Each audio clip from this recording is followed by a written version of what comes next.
For an off year, the North Country had a pretty busy election day yesterday. The state's only state-level special election. It was for Assembly in the northern Champlain Valley in Franklin County. We had a state proposition about the Adirondacks that went down to the wire. And we got to watch a crazy race for New York City mayor that will affect politics all over. So let's sort through the results from Election Day 2025. That's today's story of the day. Support for Story of the Day comes from Long Run Wealth, an SEC-registered investment advisor in Lake Placid, providing comprehensive wealth management, retirement, and financial planning solutions. LongRunWealth.com. And the Devlin Inn and Suites, Lake Placid, welcoming families, athletes, and groups to the Olympic Village, offering Adirondack mountain views and dog-friendly accommodations. TheDevlinNY.com. Hey, I'm David Sommerstein. It's Wednesday, November 5th. We weren't able to report this morning because the vote was so close, but we now know that voters across New York narrowly approved Proposition 1 yesterday. The ballot measure amends the state constitution to retroactively allow ski trails and other development on the Adirondack Forest Preserve. It also protects thousands of acres in the park. According to unofficial election results, Prop 1 was approved by about 46% of voters, while more than 12% left their ballots blank. Emily Russell reports. With the approval of Proposition 1, the New York State Constitution will be amended to allow development at Mount Van Hoevenberg Olympic Sports Complex in Lake Placid. The state-run site is managed by the Olympic Regional Development Authority. Years ago, ORDA violated the state's constitution when it cut down trees on part of the property that's on State Forest Preserve. A majority of voters in every North Country county approved Prop 1. The ballot measure wasn't as well received downstate, where it was rejected by a majority of voters in most counties in the New York City area. Voters in Manhattan narrowly approved the measure by a 1% margin. Now that Prop 1 has been approved, ORDA's management and any future development at Mount Van Hoevenberg will be legal. Voters have approved similar amendments to allow state management at Whiteface and Gore Mountains. The passage of Prop 1 also approves a new land deal for the Adirondacks. The DEC is now required to add 2,500 acres of land to the Forest Preserve as a way to make amends for ORDA's past violations. The DEC says it's unclear where that new Forest Preserve land will be or how the state will pay for it. Emily Russell, North Country Public Radio. There was one state-level race in New York yesterday, and it was here in Clinton, Essex, and Franklin counties, a special election to replace Democrat Billy Jones in the Assembly. According to unofficial tallies, Democrat Michael Cashman edged out Republican Brett Davidson by a little more than 4 percentage points.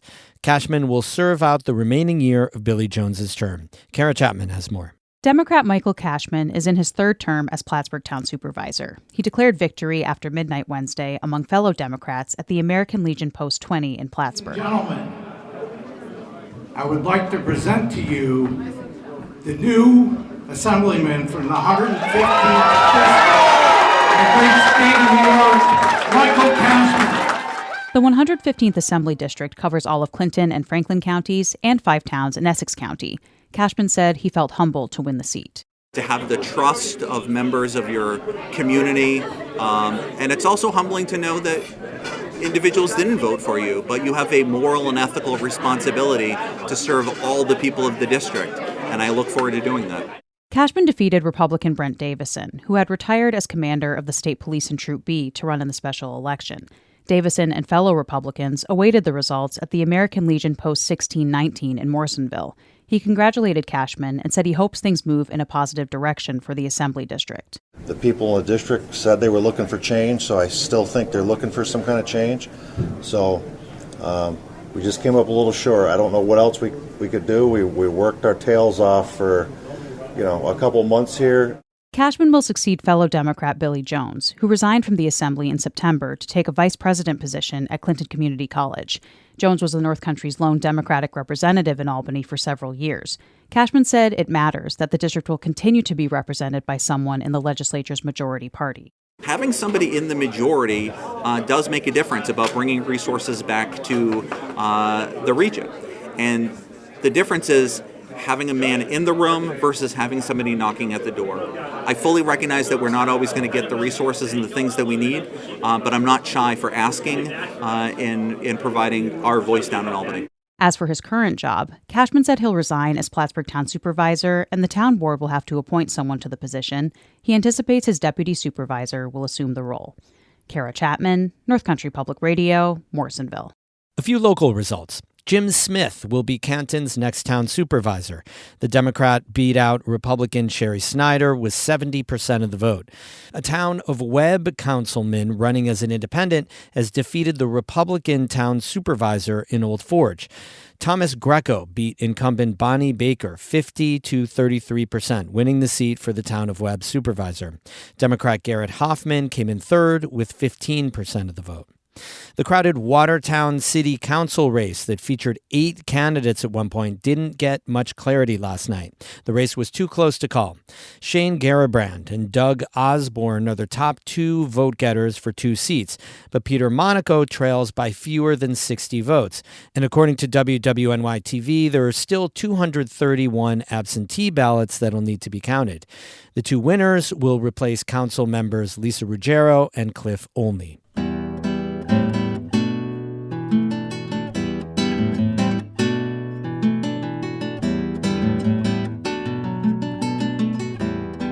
While people were out and about voting yesterday, our news intern Richard Haller was out and about talking to them about what was on their mind as they cast their ballot. Here's some of their answers.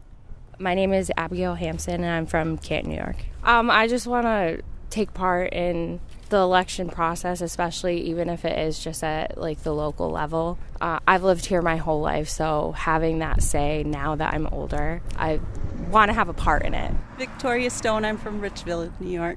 Oh, just voting for the Republicans all the way across. Bob Garandaw from Canton. My right to vote, so I always vote. You can't complain if you don't vote. Get a little change. It's hard to say. I think there's time for change, but I don't know. Everything isn't looking that great, so it's time to see what we can do with somebody else.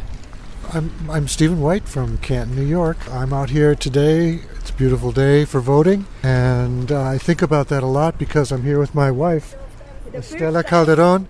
She is voting for the first time. Maria Estela Calderon Chavez. I am from Nicaragua, and I'm now a new citizen in this beautiful country. I feel now very free because in my country I can't vote. Sometimes the issues are less clear than I would like them to be, with the proposal on the back. So you just have to inform yourself and find out what's going on.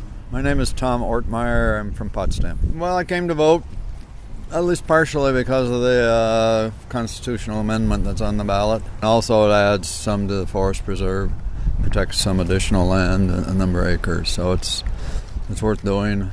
Marilyn I. Mintoner, and I was a 3-term mayor of Canton. I feel strongly about the local folks. It's a commitment, and I've done it. It's a lot of hard work. My name is Bradshaw Mintoner. I go by Brad. I'm from Canton, New York. I've lived here since 1979. I think the local elections affect people very closely, and they are hurt also by what's going on in the country with the government being stopped, airplanes, food, health care, but it's very important that we have a town supervisor who's had experience. I'm Jeff Pierce from Potsdam. We're kind of hoping that the numbers come out large and that it reflects a large amount of people coming out to show that there's going to be a lot of participation in an off year to send a message to Washington, that we mean business. I'm Barry Walsh, and I'm from Canton Village. All politics is local.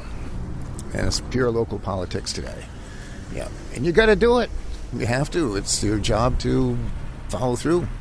I mean, half of these are one-person ballots, all the way through. But so what? You'd still go through it. You can't lose. We have excellent candidates on both sides of the tickets for all of these positions in our little town. That's people in St. Lawrence County while voting on Election Day. They spoke with our news intern, Richard Haller. All the regional results from yesterday on our website, ncpr.org. Music today by Tim Ellifritz of Johnsburg and Oscar Sarmiento of Potsdam. I'm David Summerstein, North Country Public Radio.